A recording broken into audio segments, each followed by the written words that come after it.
আজকে আমাদের খুব বেশি ফুচকা খাওয়ার ক্রেভিং হচ্ছিল। আর এটা আমার ছোট ননদিনীকে বলতেই সে কিন্তু ছুরি কাচি নিয়ে হাজির হয়েছে। আসলে তার হাতের ফুচকাটা আমাদের বাসার সব থেকে বেশি স্পেশাল। আসলে সে খুব বেশি ফুচকা লাভার কিনা, সে কারণে সেই ফুচকাটা বেশি বেশি করে ট্রাই করে। আর হ্যাঁ, সে কিন্তু এটা আমাদের দেশীয় স্টাইলে না, একদম ইন্ডিয়ান পানিপুরি স্টাইলে এটা তৈরি করে থাকে।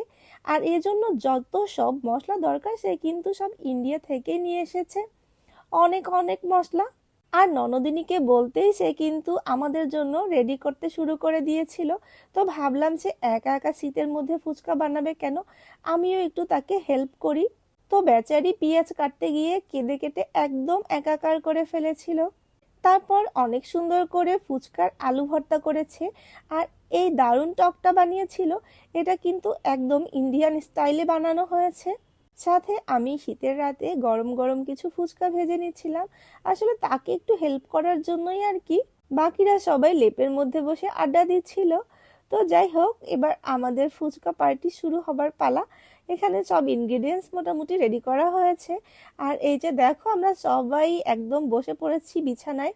আসলে শীতের দিনে টেবিলে খাওয়া দাওয়াটা না কেমন যেন জমে না, এজন্যই যে বিছানার মধ্যে লেপ কম্বলের মধ্যে ঢুকে তারপর আমরা ফুচকা খেতে বসেছি, আর এখানে দুজন ঘুমাচ্ছে। আর এরপর যখনই আমি এই টকটাতে ডুবিয়ে ফুচকাটা মুখে দিয়েছিলাম, ট্রাস্ট মি, এটা খেতে এত মজার ছিল, জাস্ট ফিদা হয়ে যাওয়ার মতো। আসলে আমার ননদিনী কিন্তু বেস্ট।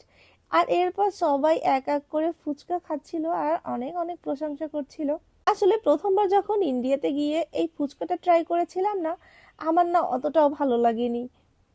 আসলে দেশি খাবার খেয়ে অভ্যস্ত ছিলাম কি না, তো নেক্সট বার যখন ট্রাই করেছিলাম তারপর থেকে এর ফ্যান ছিলাম। তবে আলসেমির কারণে নিজের কখনো বানিয়ে খেতে ইচ্ছে হয় না, আর আমি বাইরের ফুচকাও খাই না।